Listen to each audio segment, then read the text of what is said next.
अच्छा बच्चों, तो स्टार्ट करते हैं आज हम सेल्स टैक्स को। सेल्स टैक्स के हवाले से आज हम पहला लेक्चर आपका शेयर कर रहे हैं। तो सेल्स टैक्स के हवाले से जब हम बात करते हैं तो सबसे पहली बात यह है कि ये सेल्स टैक्स क्या होता है। देखिए, सेल्स टैक्स से मुराद वो टैक्स है, सेल्स टैक्स वो टैक्स है, the tax paid at the time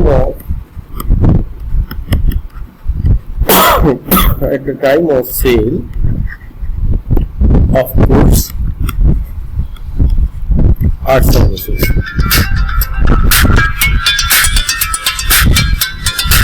मेरे चचा हैं, वो डॉक्टर इस्लामाबाद में, उनकी कॉल आ गई थी।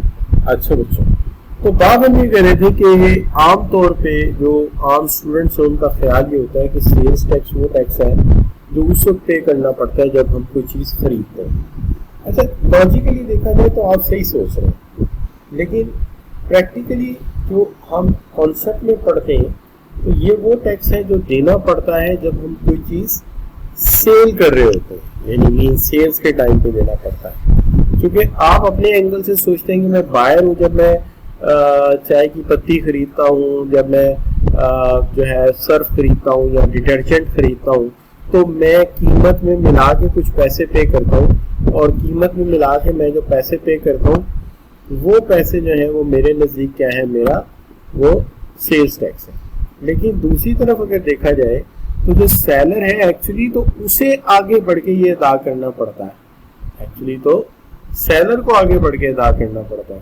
लेकिन सेलर के पॉइंट ऑफ व्यू से देखेंगे तो सेलर ये कहेगा कि मेरे पॉइंट ऑफ व्यू से अगर आप देखते हो ना, तो मेरे पॉइंट ऑफ व्यू से ये वो टैक्स है कि जब मैं चीज़ें बेचता हूँ, जब मैं ये चीज़ें लाके कंज्यूमर के सामने रखता हूँ, तो उस वक्त मुझे ये अदा करना पड़ता है। लिहाजा मेरे नज़दीक ये वो टैक्स है जो कि मुझे अदा करना पड़ता है eight the time when I am selling something, के उस वक्त जब मैं कोई चीज़ बेच रहा होता है जाए।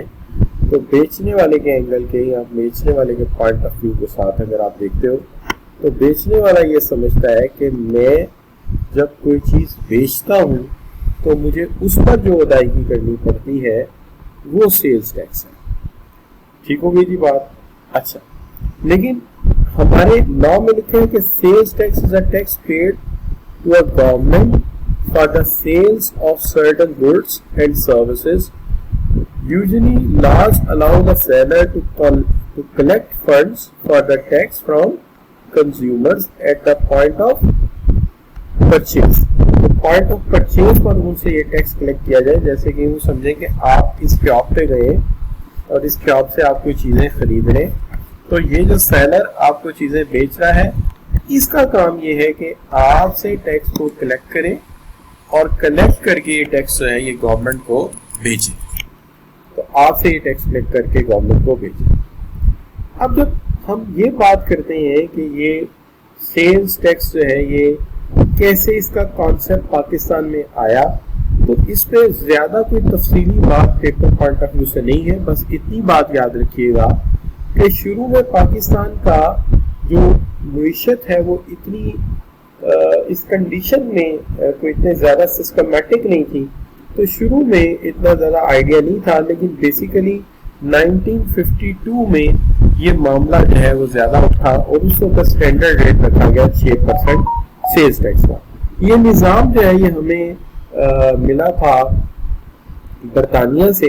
तो बरतानिया के दौर में फेडरल गवर्नमेंट सेल्स टैक्स नहीं लगाती थी, बल्कि ये जो सेल्स टैक्स है इसको फेडरल गवर्नमेंट हैंडल नहीं करती थी, बल्कि इसको स्टेट गवर्नमेंट्स हैंडल करती थी। स्टेट का मतलब ये है कि जैसे अमेरिका में 52 स्टेट्स का मुल्क है, तो आप यहाँ पे कह सकते हैं कि प्रोविंसेस जो है वो डील करते थे सेल्स टैक्स को। जैसे पर्टिकुलरली जो हमारे पास सूबे आए तकसीम के बाद पाकिस्तान के पास, उसमें पॉपुलर सूबों में पंजाब, सिंध, तो इन दोनों में ये सेल्स टैक्स का निज़ाम मौजूद था। लेकिन पाकिस्तान बनने के बाद सेल्स टैक्स एक्ट 1951 जो है वहाँ से ये बात आगे चलना शुरू हुई और उस वक्त ये जो सेल्स टैक्स है ये उठाकर फेडरल गवर्नमेंट को दे दिया गया और उसमें से कुछ हिस्से सूबाई गवर्नमेंट और कुछ हिस्से जो है वो फेडरल गवर्नमेंट के पास चले गए। लेकिन अब ज्यादातर सेल्स टैक्स जो है वो सेल्स टैक्स एक्ट 1951 के बाद जो है वो फेडरल गवर्नमेंट के पास है, यानी उसे जो है फेडरल गवर्नमेंट जो है वो डील करती है। लेकिन लेटर ऑन जो इस वक्त सेल्स टैक्स एक्ट हमने पढ़ना है, असल बात तो ये है, तो हमने जो सेल्स टैक्स एक्ट पढ़ना है वो है सेल्स टैक्स एक्ट 1991।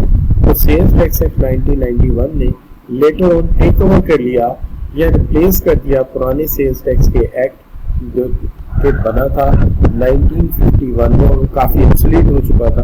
तो 1991 में सेल्स टैक्स का नया एक्ट हमारे सामने आ गया और इस वक्त जिसके ऊपर हम बात कर रहे हैं वो डेफिनेटली यही सेल्स टैक्स एक्ट है जिसको आप 1990 का सेल्स टैक्स एक्ट कहते हैं और ये एप्लीकेबल है होल ऑफ पाकिस्तान के ऊपर।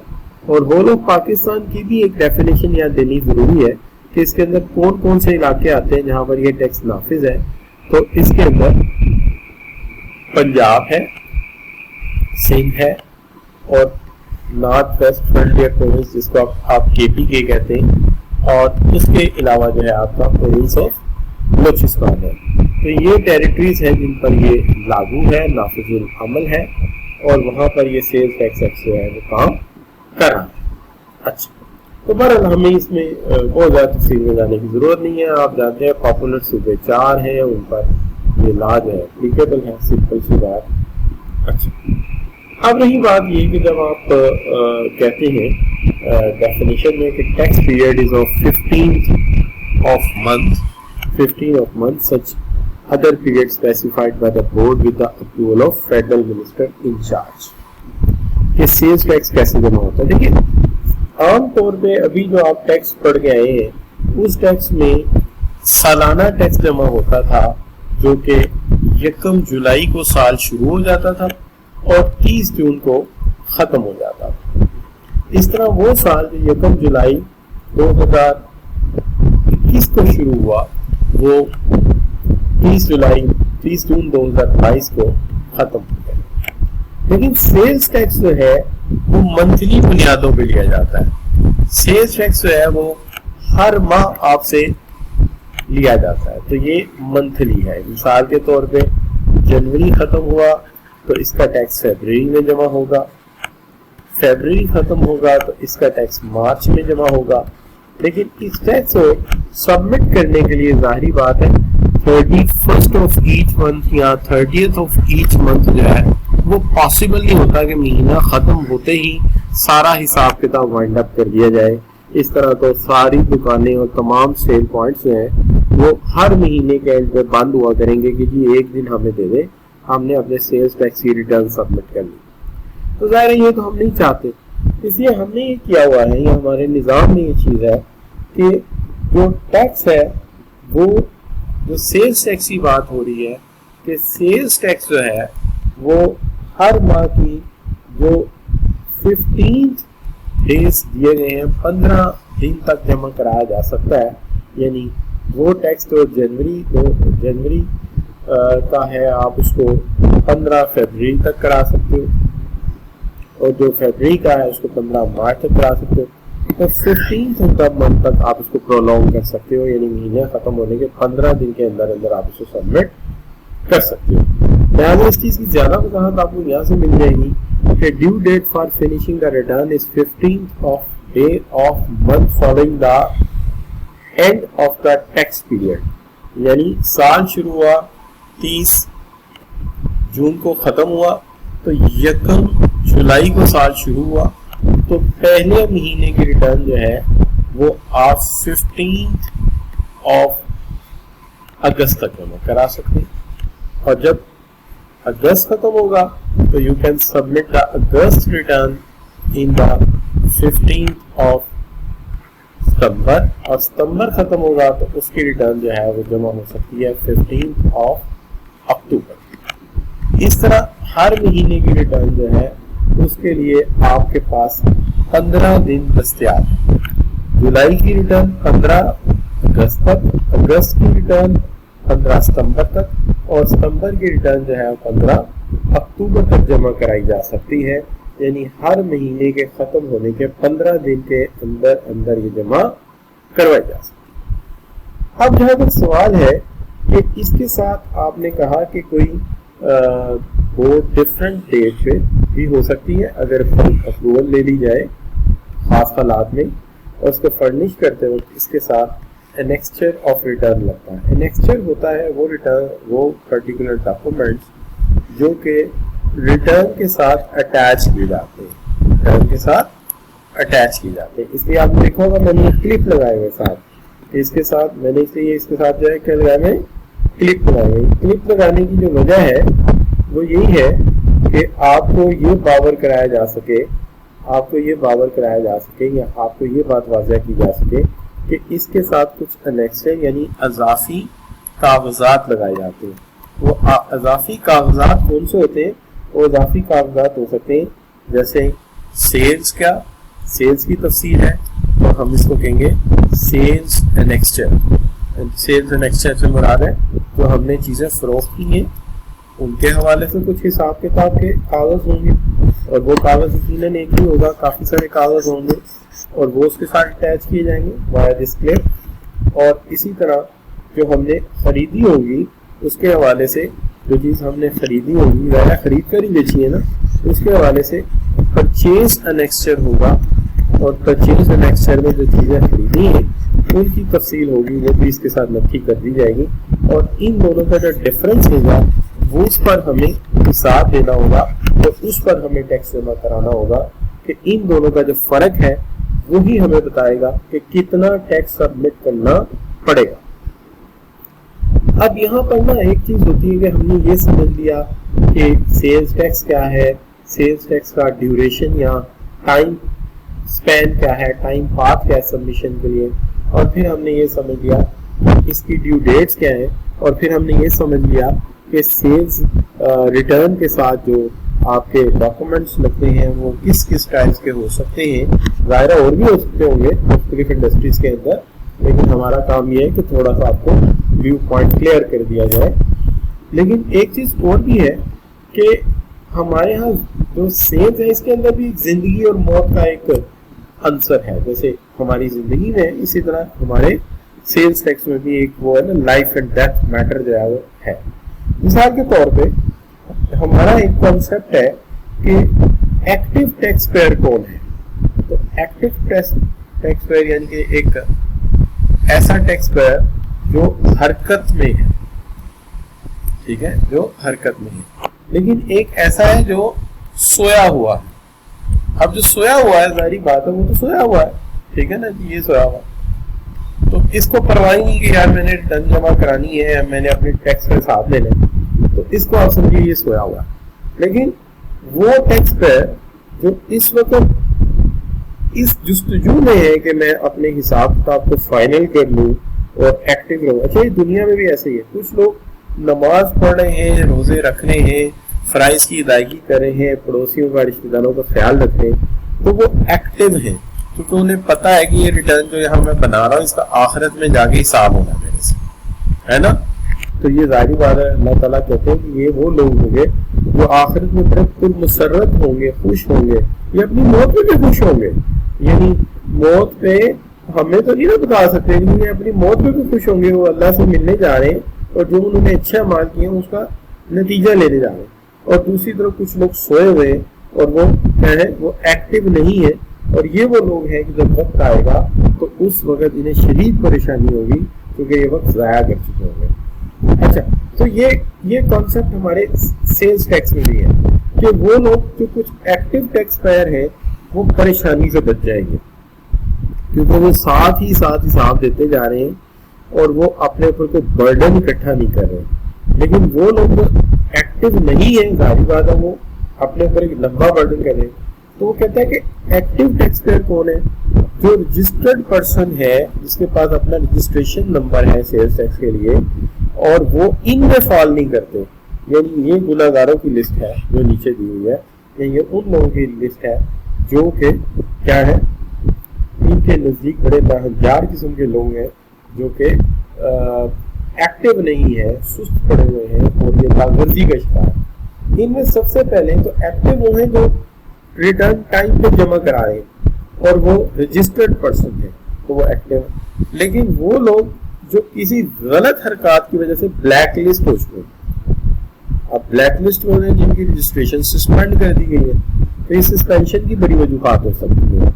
एक तो ये हो सकता है कि डॉक्यूमेंट्स में गलती की हो, डॉक्यूमेंट में इंटेंशनल मेलाफाइड किया हो, और बहुत सारी रीजंस हो सकती हैं। लेकिन बहरहाल हम फिलहाल फिर ये कहेंगे कि वो लोग जो ब्लैक लिस्ट है और जिनकी रजिस्ट्रेशन तो समहाउ जो है सस्पेंड हो गई है, वो एक्टिव टैक्स पेयर नहीं। ऐसे लोग जो नाकाम हो गए हैं अपने पिछले 2 माह से या पिछली 2 रिटर्न उन्होंने जमा नहीं कराई, 2 माह के बच्चों ने न्यूली ज्वाइन किया शायद वो 2 माह तो सुन के हैरान हुए, क्योंकि सेल्स टैक्स जो है वो मंथली जमा होता है, तो 2 माह का मतलब है 2 रिटर्न जमा नहीं कराई तो वो भी इसी तरह से रह जाएंगे। जैसे हमारे यहाँ होता है ना, जो बंदा 3 जुम्मे छोड़ दे अल्लाह ताला उसको दिल पे मोहर लगा देते हैं कि बस इसकी अब इस्लाह करने की जरूरत नहीं है, इसको हमारी परवाह नहीं, हमें इसकी परवाह नहीं। लेकिन चलिए हम सेल्स टैक्स में वापस आते हैं कि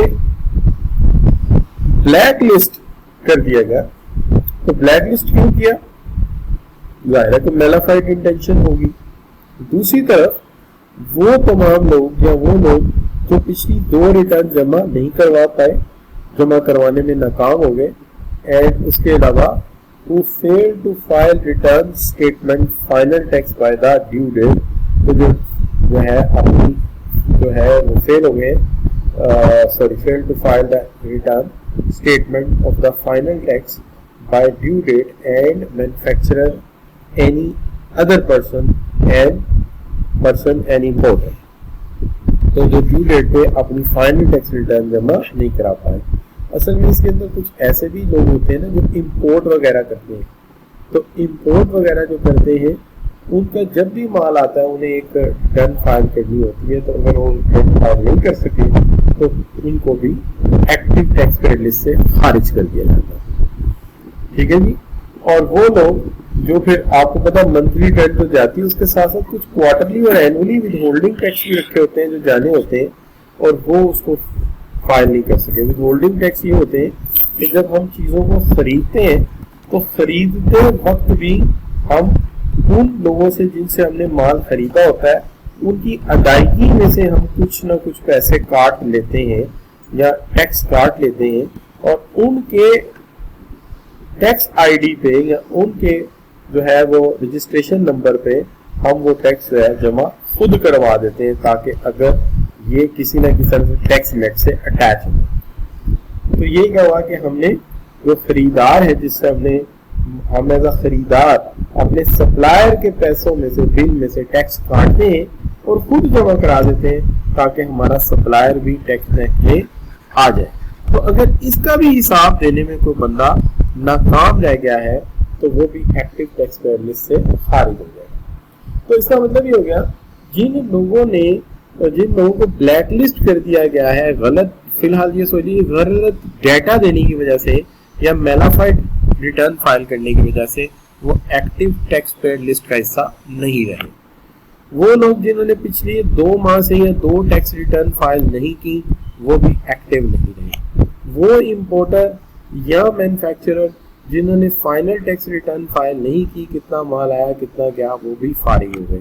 और इसके अलावा वो लोग जिन्होंने अपने सप्लायर के माल की अदायगी करते हुए विद होल्डिंग टैक्स का कोई निज़ाम मरतब ना किया और उसका हिसाब ना दिया, वो भी एक्टिव टैक्स पेयर लिस्ट से फारिग हो। तो ये वो लोग हैं जिनको एक्टिव टैक्स पेयर लिस्ट से निकाल दिया जाता है। अच्छा, अब बात आ गई ये कि यहाँ पे ना एक चीज याद रखिए कि ये टैक्स का निज़ाम बड़ा दोहरा निज़ाम है। ये एक तरफ उन लोगों से टैक्स लेता है जो माल लेकर आते हैं, यानी एक तरफ इनपुट पर टैक्स है और दूसरी तरफ आउटपुट पर भी टैक्स है, यानी दोनों तरफ टैक्स इम्पोज हुआ। इस पर भी टैक्स है और इस पर भी टैक्स है। सबसे पहली बात जो कर रहे हैं इस वक्त हम इनपुट टैक्स की कर रहे हैं। तो इनपुट टैक्स क्या है कि जब हम किसी से माल खरीदते हैं तो खरीदते वक्त उस माल पे भी टैक्स होता है। यानी you can say that tax paid by registered person on taxable goods and services कब कब कब कब जब उसे परचेज किया, खरीदा या अक्वायर हासिल किया। इसका मतलब यह है कि अगर फर्ज करें कि आप जो है वो मोबाइल बनाने वाले हैं और आप मोबाइल बना रहे हैं, तो आपने किसी कंपनी से बैटरीज ली हैं, तो बैटरीज लेते वक्त बैटरीज तो आपने वसूल कर ली, आपको चाहिए था इसका बिल अदा करते वक्त इस पर इनपुट टैक्स काट लेते और वो उसके रजिस्ट्रेशन नंबर पर जाके सबमिट कर दिया जाता है या उसका हिसाब कर दिया जाता है कि ये कितना टैक्स आपने डिडक्ट किया है उसका। तो ये इनपुट टैक्स होगा, यानी माल खरीदने पर जिससे भी आपने खरीदा उसका टैक्स होगा, इसको कहेंगे इनपुट टैक्स। और या आपने इसको इंपोर्ट किया है, या आपने इसे इंपोर्ट किया तो इंपोर्ट पर भी टैक्स है। इसका मतलब है जब आपकी मोबाइल फैक्ट्री में कोई माल आएगा या कोई मटेरियल आएगा, ठीक है, या कोई कंपोनेंट आएगा, ये कंपोनेंट चाहे आपने लोकल से खरीदा है या आपने किसी इंपोर्टर से खरीदा, इंपोर्ट किया है, दोनों सूत्रों में इनपुट पर एक टैक्स होगा और उसका हिसाब रखना पड़ेगा, उसे निजाम में लाना पड़ेगा। इसको हम इनपुट टैक्स कहेंगे। दूसरी तरफ जब आप अपना वो माल जो आपने तैयार कर लिया है, रेडी कर लिया है, अब आप वो गुड्स और सर्विसेज बेचने जा रहे हैं, तो जब आप इन्हें सेल करेंगे तो उस पर भी एक टैक्स होगा, उसको हम आउटपुट टैक्स कहेंगे। और आउटपुट टैक्स को क्या कहेंगे? The tax value added tax registered business required to charge on its taxable supplies at the standard and reduced rate of sale। अगर यहाँ तो स्टैंडर्ड रेट में और अगर किसी खास हालात में या किसी खास लिस्ट में उसका ये रेट रिड्यूस है तो उस पर आपको सेल्स टैक्स चार्ज करना पड़ेगा। यानी एक तरफ आपको raw material, electricity, furniture, professional services जो आपने लिए उस पर टैक्स का हिसाब रखना, और दूसरी तरफ आपने वो माल जो आपने बेचा है उस पर भी आपको टैक्स का हिसाब रखना है। तो टैक्स का हिसाब आपको दोनों जगह रखना है, इनपुट पर भी और आउटपुट पर भी, दोनों पर टैक्स का हिसाब आपको रखना पड़ेगा। खरीदारी पर भी होगा, VAT means value added tax, value added tax. तो वैल्यू एडिड टैक्स क्या होता है कि यूं समझो अगर तुमने लकड़ी खरीदी तो लकड़ी में वैल्यू तो थी, लेकिन जब लकड़ी को अपनी फैक्ट्री में ले जाके आपने उसकी कुर्सियां बना दी, आपने उसके मेज बना दिए, तो उसकी वैल्यू में आपने क्या किया? इजाफा कर दिया। वो जो इजाफा किया है उस पर टैक्स है, इसको कहेंगे वैल्यू एडिड टैक्स, कि आपने उसके ऊपर वैल्यू का इजाफा किया। तो ये बच्चों हो गया हमारा आउटपुट टैक्स। इसका मतलब है इनपुट पर भी टैक्स होगा और आउटपुट पर भी, दोनों पर टैक्स होगा। अच्छा, इसमें ना एक अमली मुजाहरा कर लेते हैं, इससे ना आपको बात बड़ी क्लियर हो जाएगी, इससे बात आपको बड़ी क्लियर हो जाएगी। देखिए कैसे, देखिए फर्ज कीजिए कि हमने चीजें इंपोर्ट की, कितने की? 300 रुपए की, और हमने वो सेल कर दी किसको? मैन्युफैक्चरर को 400 रुपए की। तो फर्ज कर लीजिए ये हम है, तो हमने चीजें इंपोर्ट की 300 की और सेल कर दी मैन्युफैक्चरर को 400 रुपए की। तो हमारे इदारे से जो आउटपुट निकली है वो 400 रुपए की है, तो इस पर 17% टैक्स देना है। तो इसका मतलब ये है कि आउटपुट पर हमें टैक्स देना है 68 रुपीज, 68 रुपीज। और हमने जब ये चीजें खरीदी थी, इंपोर्ट की थी, तब भी तो हमें टैक्स देना पड़ा था ना, जब हमने इंपोर्ट की थी। तो क्या करेंगे? हम कहेंगे इनपुट वाला टैक्स इसमें से माइनस कर लो, क्योंकि ये टैक्स हमने अदा किया था और ये हमने वसूल किया है। तो जो अदा किया था वो कितना था? वो भी 17% था। तो जो आपने अदा किया वो था 51, 51, ये इससे माइनस हो गया और अब आपके पास रह गया 17। तो ये डिफरेंस आएगा एंड ये टैक्स जो है आप वसूल करके गवर्नमेंट को सबमिट करेंगे। ठीक है जी, अपना जो आपने अदा किया था वो इसमें से आप मनहा कर लेंगे, यानी अपना टैक्स आप जो है वो लेकर उसमें से निकाल लेंगे। तो इसका मतलब ये हुआ कि अगर मैंने ये चीजें खरीदी थी 300 रुपए में, कितने में खरीदी थी? 300 रुपए में।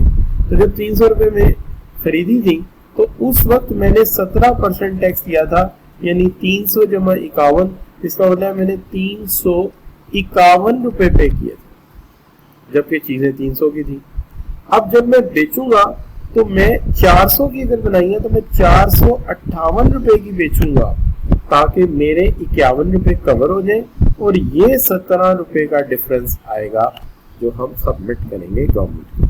ठीक है, अपने 51 हम इसमें से निकाल लेंगे, ये वाले 51 ये हम निकाल लेंगे। इसी तरह जब मैन्युफैक्चरर के पास माल जाएगा तो मैन्युफैक्चरर फर्ज कीजिए उसी माल को जो हमने 400 रुपए का दिया है वो 800 रुपए में बेच रहा है होलसेलर को। अब जब वो होलसेलर को 800 रुपए में बेच रहा है तो उसकी आउटपुट पर टैक्स लगा 800 रुपए पर 17%। तो इसका मतलब ये है कि उसने 800 रुपए में जमा किए 136 रुपए, 136 रुपीज, ये उसकी आउटपुट पे टैक्स। लेकिन उसने जब हमसे माल खरीदा था, हमारे से खरीदा था, तो उसने हमें उसकी अदायगी कितनी की थी? 468। तो 468 उसने अदायगी की थी। इसका मतलब यह है कि इनपुट पर उसने टैक्स अदा किया था कितना? इनपुट पर उसने टैक्स अदा किया था 400 मल्टीप्लाई बाय 17%, उसने अदा किया था हमें 68 रुपीज। अब वो अपने 68 माइनस कर लेगा और ये 136 में से जो डिफरेंस आएगा 68 का, इसे सबमिट कर देगा।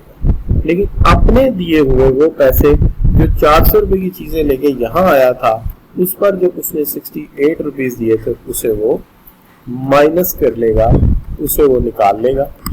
ठीक है जी। इसके बाद आगे माल खरीदेगा होलसेलर। अब होलसेलर जब खरीदेगा तो उसने खरीदी है इनपुट मैन्युफैक्चरर से, और उसने जब इनपुट मैन्युफैक्चरर से खरीदी है, उसने खरीदी है 800 की, और 800 की खरीदने पर 17% टैक्स दिया है, तो उसने 136 रुपए टैक्स। वो भी हमारी तरह सोचेगा, वो कहेगा मैंने अपने 136 रुपए इसमें से माइनस करने हैं।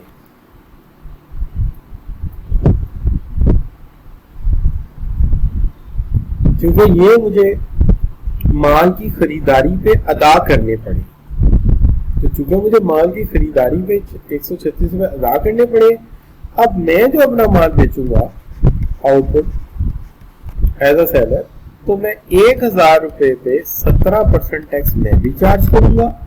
ठीक है, और वो जो टैक्स चार्ज होगा वो हो गया 170 रुपए। उसमें से मैं अपने 136 माइनस करके जो डिफरेंस आएगा वो एक्चुअल से टैक्स सबमिट हो जाएगा गवर्नमेंट को। ठीक है जी। अब उसके बाद ये रिटेलर ले जाएगा। रिटेलर के सामने जो खरीदने आएगा वो होगा बेचारा, किस बेचारे को कहेंगे? कंज्यूमर, यानी ये आप और मैं है, ये है कंज्यूमर बेचारा। तो कंज्यूमर का ऐसे ही इसके सर पे इतना टैक्स का बोझ डल गया है कि इसको हम इस तरह का बना देते हैं। ये क्यों ऐसा हो गया? क्योंकि इसके ऊपर सेल्स टैक्स का बोझ कितना डाल दिया गया। अब जो हमारा रिटेलर है वो क्या कहेगा? वो कहेगा अच्छा, मैं जब माल लेने गया था ना, यानी मेरी इनपुट, तो मैंने अपनी इनपुट पर टैक्स दिया था। कितना टैक्स दिया था? 1000 मल्टीप्लाई बाय 17%। मैंने दिया था टैक्स एंड दैट इज 170।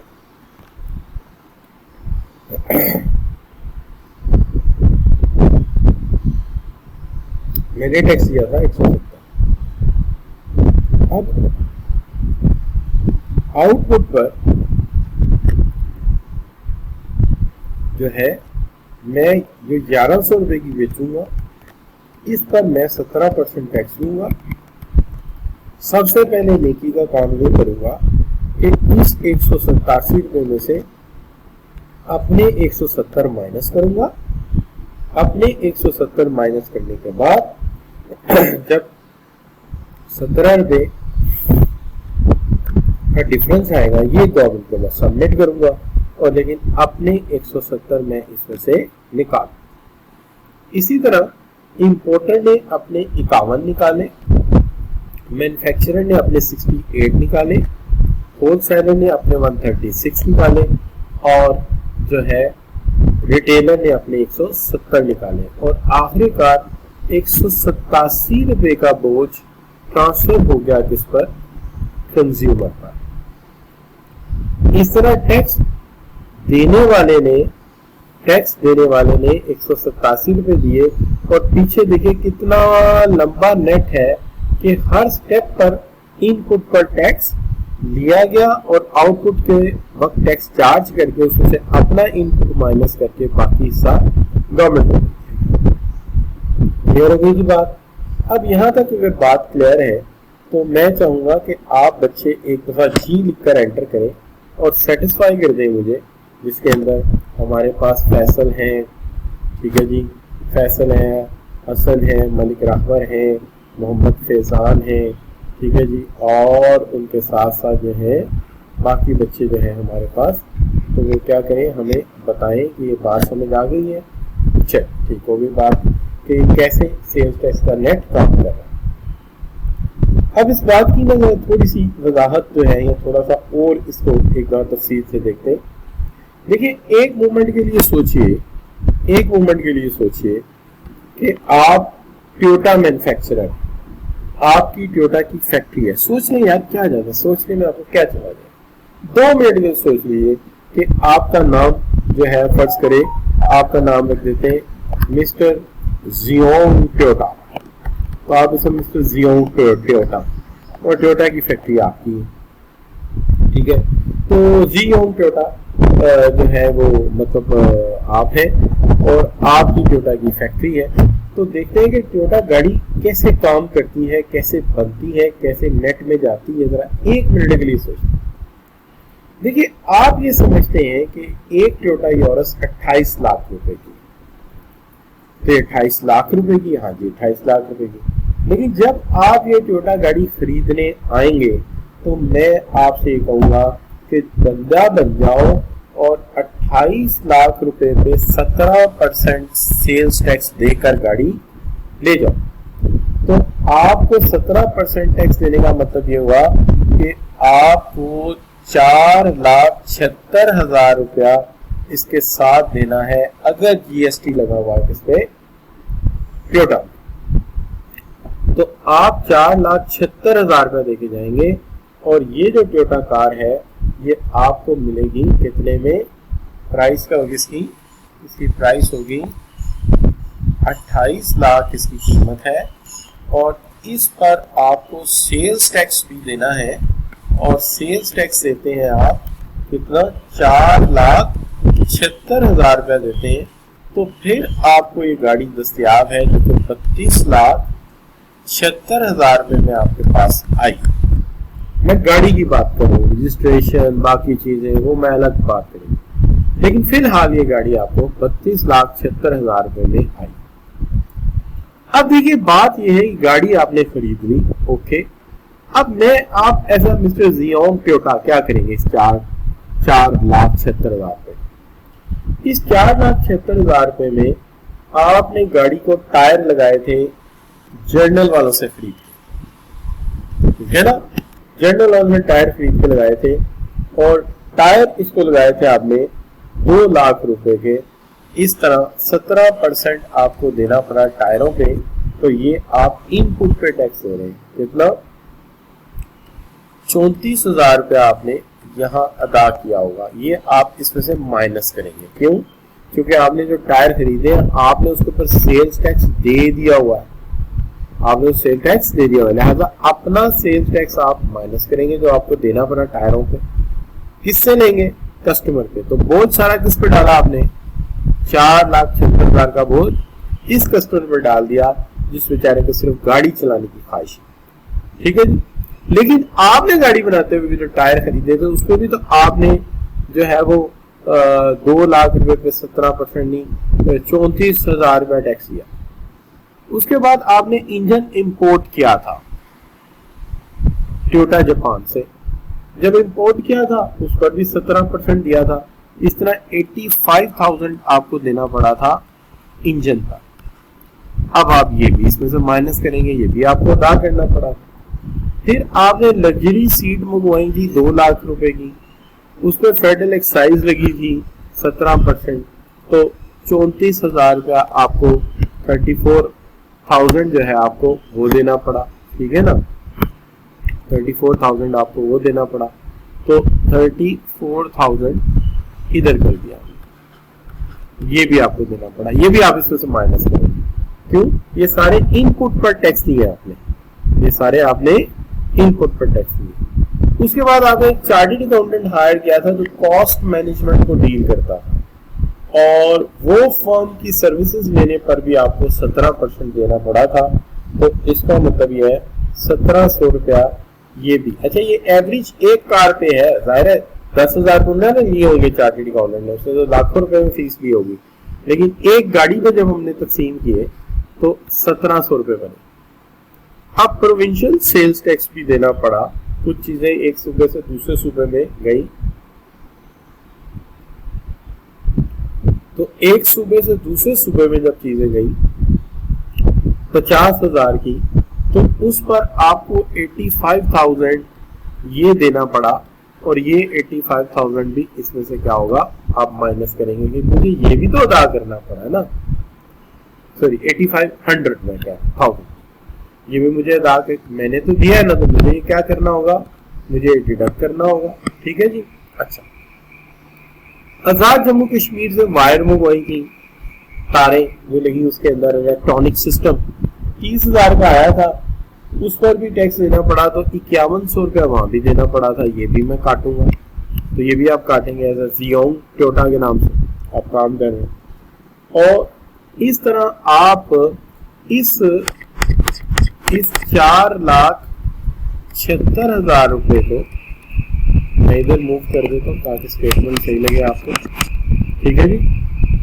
76,000 रुपए में से आप 1,68,000 वो माइनस करेंगे जो आपको देना पड़ा इनपुट, जो आपको देना पड़ा इनपुट। तो आपके पास जो एक्चुअल आप गवर्नमेंट को पे करेंगे वो करेंगे 3,07,700।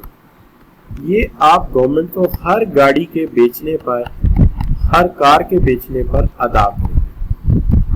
उससे पहले वाली अदायगियां जो आपने की है वो माइनस कर लेंगे, और आखिरकार ये सारा टैक्स जो है वो कंज्यूमर के ना तमाम कंधों पर आप लाद देंगे कि चलो भाई उठाओ इसको, तो वो इसकी ये अदायगी जो है वो आपको करेगा। क्लियर बच्चों? अब देखिए यहाँ पे ना आपने सारी बात समझ ली है, तो इनपुट टैक्स की भी आपको समझ आ गई। अब जरा आउटपुट पे कोई बात नहीं हुई थी, उसको भी जरा बात कर लेंगे। आउटपुट टैक्स जो है वो लिखा कैसे हुआ? लिखा ही हुआ है कि आउटपुट टैक्स लगेगा on a supply of goods made by a person, के उस पर कि जो भी बंदा, जैसे जनरल टायर है, उसने आपको टायर दिए हैं, तो उन टायर्स पर ये क्या होगा, लगेगा। इसी तरह टैक्स चार्ज किया जाएगा फेडरल एक्साइज एक्ट के तहत, फेडरल एक्साइज ड्यूटी, वो प्रोटेक्शन गुड्स जो कि आप सर्विसेज जो कि आपको प्रोवाइड की गई बाय अ पर्सन, और sales tax on the services provided by a person, जैसे कि वो सीए वाला बंदा, उसने आपको सर्विसेज प्रोवाइड की। तो लिहाजा मैंने तीनों तरह की चीजें कोशिश की थी कि इसके अंदर इनपुट कर दूं, जिसके अंदर मैंने आपको यहाँ पे देखा होगा, मैंने कहीं पे इसको जो है सेल्स टैक्स के अंदर देखा हुआ है, ये आपको सर्विसेज पे लगाया हुआ है टैक्स। इसी तरह मैंने बाज़ जगह पे जो है टैक्स पेड बाय स्टेट, जिसके अंदर हमने ये कहा प्रोविंशियल सेल्स टैक्स भी मैंने इसके अंदर ऐड किया हुआ है, ठीक है।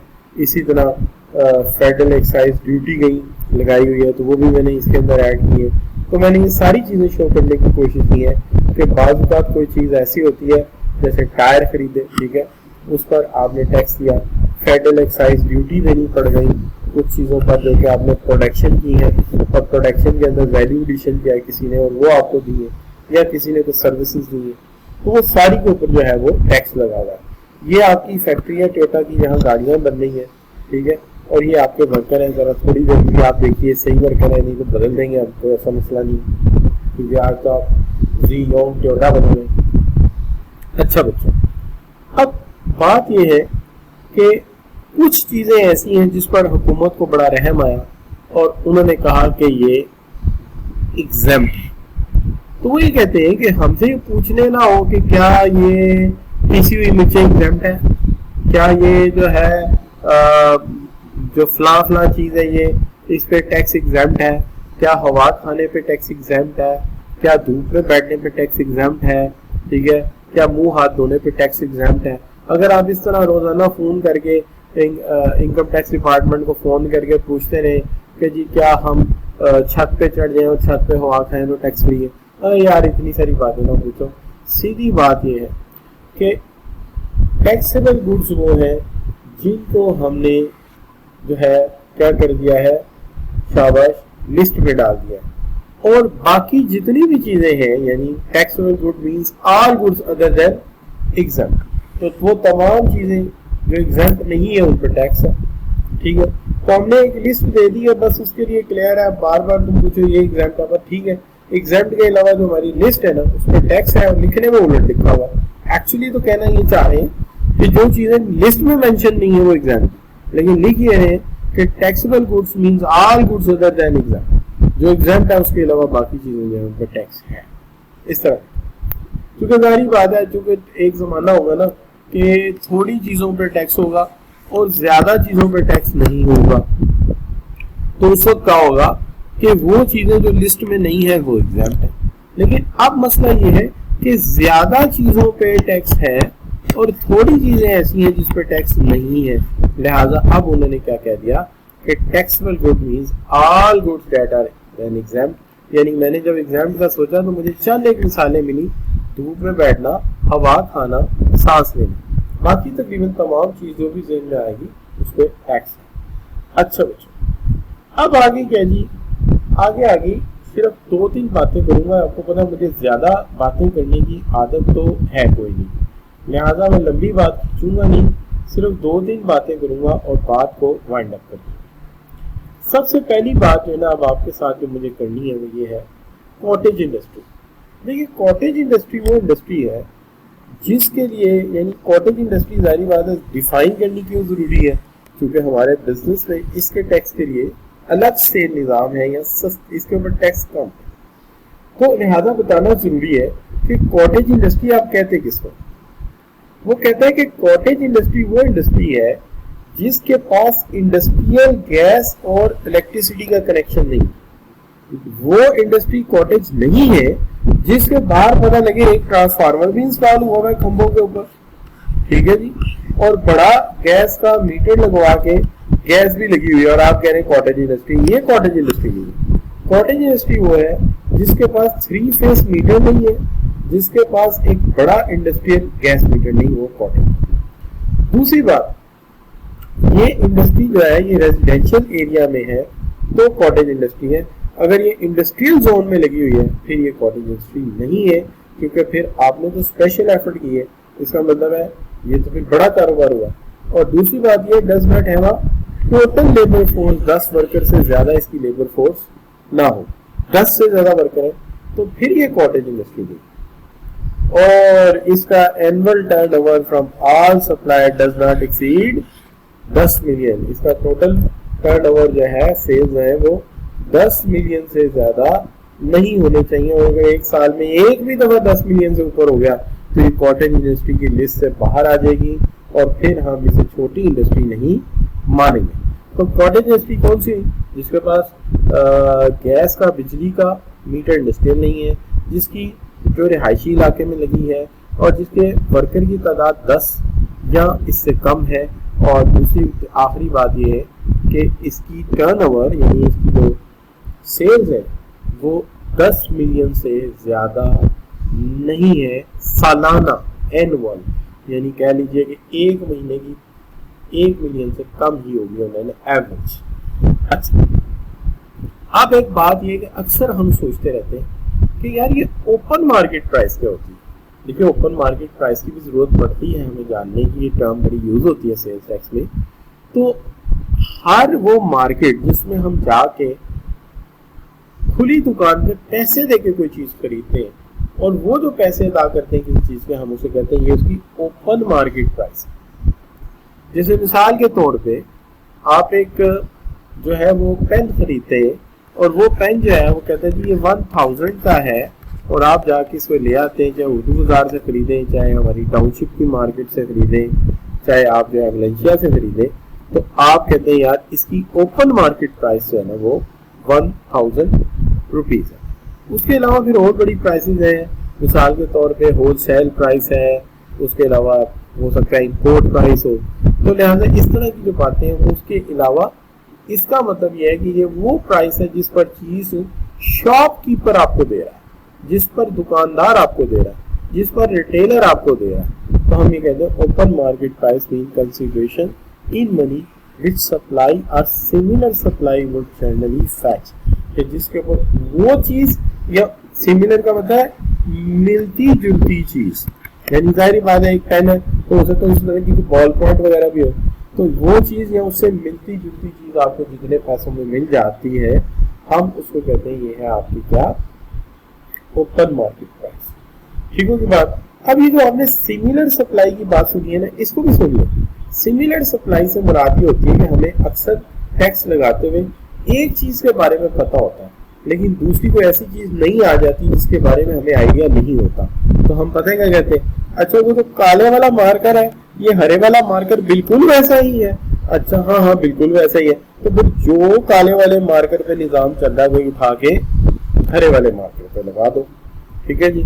इस तरह नई आने वाली जो चीजें होती हैं उनको हम डील कर लेते हैं कि ये फलां चीज से मिलती जुलती है, तब तक हम ला अमेंड नहीं कर सकते।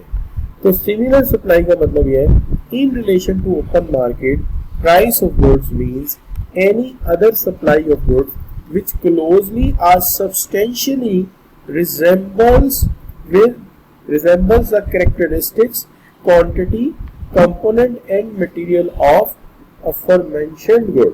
तो aforementioned good की अंदर वही क्वालिटी हो, वही कंपोनेंट लगे हो, वही मटेरियल लगा हो, तो हम कहेंगे ये उससे बड़ी रिजेंबल्ड चीज है।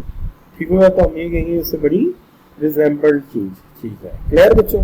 तो सबसे पहले तो ये पूछना चाहिए एक दफा हम मुझे आप सब बच्चों से कि आपको कितनी समझ आएगी आज के लेक्चर की, यानी you can code but how much you understand. अब ये नहीं कि आप लेट आए तो आप कहेंगे मैं तो आधे में आया था मुझे 50% समझ आई, वो नहीं।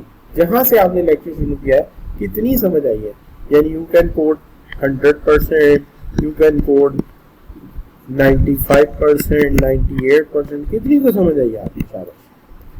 ठीक है, तो हसान कह रहे हैं 99, इख्तिशाम कह रहे हैं, और बाकी बच्चे शाबाश, बाकी बच्चों में नाम बोल दूँ तो बाकी बच्चों में फैसल है, इख्तिशाम है, मलिक राहबर है, ठीक है ना, शहजाद है, शहबाज है, ठीक है ना।